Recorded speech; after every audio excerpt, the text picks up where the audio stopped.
Bismillahirrahmanirrahim. Assalamualaikum warahmatullahi wabarakatuh. Hari ini saya akan menjelaskan tentang soal kuis 1 algoritma dan pemrograman. Jadi soalnya, buatlah program menggunakan bahasa C untuk mencari akar-akar bersama kuadrat sesuai dengan video berikut ini. Video yang mana? Video yang sekarang sedang dibuat.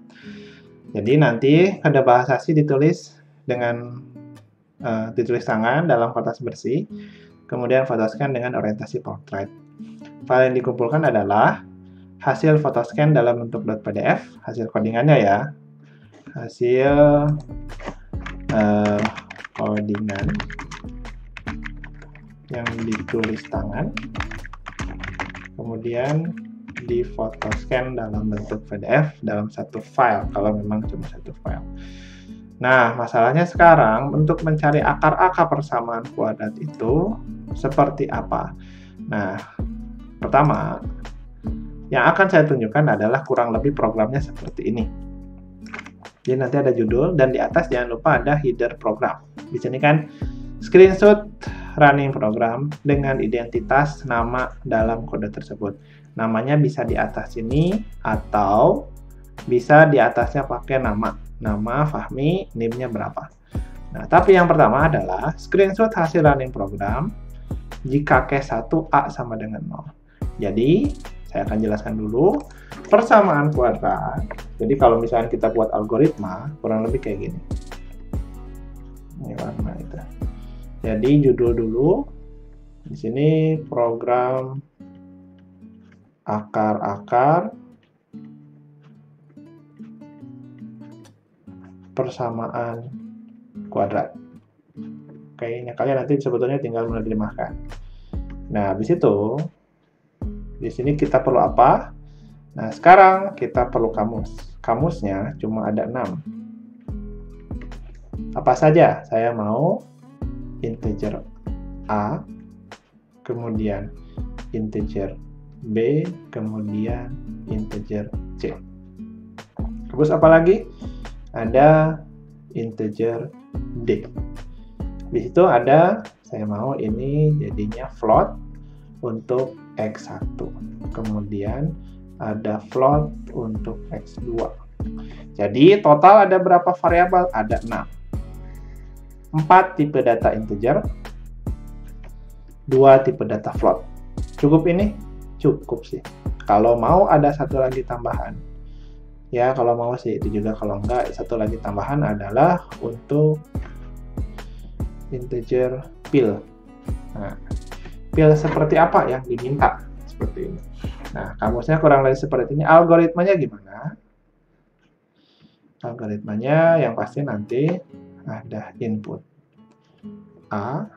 Nah, si A-nya ini dipaksa tidak boleh sama dengan 0. Habis itu input B dan input C. Nah, di input cuma 3. Yang di input hanya 3. Nanti ada proses perhitungan. Proses perhitungannya seperti apa? Nah, sebetulnya Pak, saya kan sudah lupa. Ini ada proses perhitungan.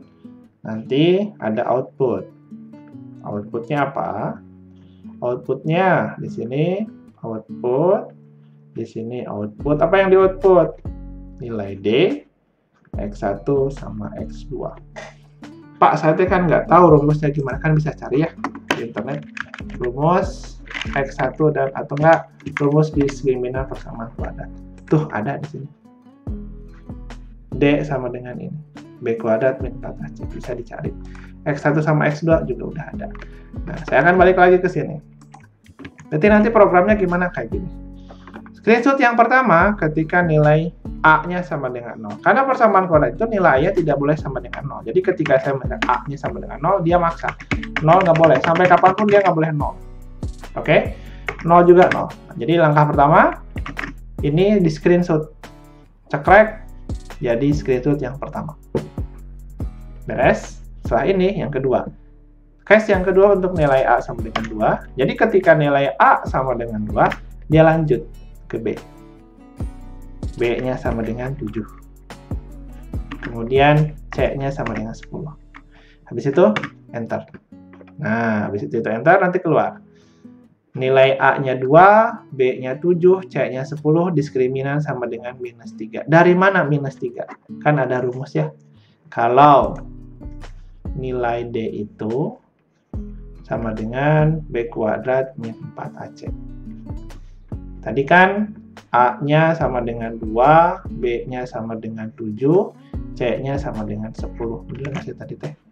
2, 7, 10 ya. Berarti gimana kalau kita pakai rumus? Jadi kan jadinya gini ya, 7 kuadrat minus 4 kali 2 kali 10. 7 kuadrat 49, dikurangi 4 kali 2, 8, 8 kali 10, 80. 8 kurangi 3, min 31. Nah, persamaan kuadrat, ada gini, klasifikasi akar persamaan kuadrat. Jadi, akar persamaan kuadrat itu tergantung dari nilai D. Tergantung dari nilai D gimana? Di sini ada, kalau misalkan berdasarkan nilai D. Yang mana sih, Rum? Yang mana ya kira-kira gampang dicek? Nah, persamaan kuadrat itu ada klasifikasinya. Kalau D kurang dari 0, maka dia akarnya imajiner. Ini pelajaran SMA ya. Imajiner, kalau D-nya sama dengan 0, berarti dia nilai X1 sama dengan nilai X2. Kalau D lebih besar dari 0, maka dia bakal ada 2 nih. Ada X1, ada X2. Sama dengan berapa? Kalau ini nanti sama dengan apa?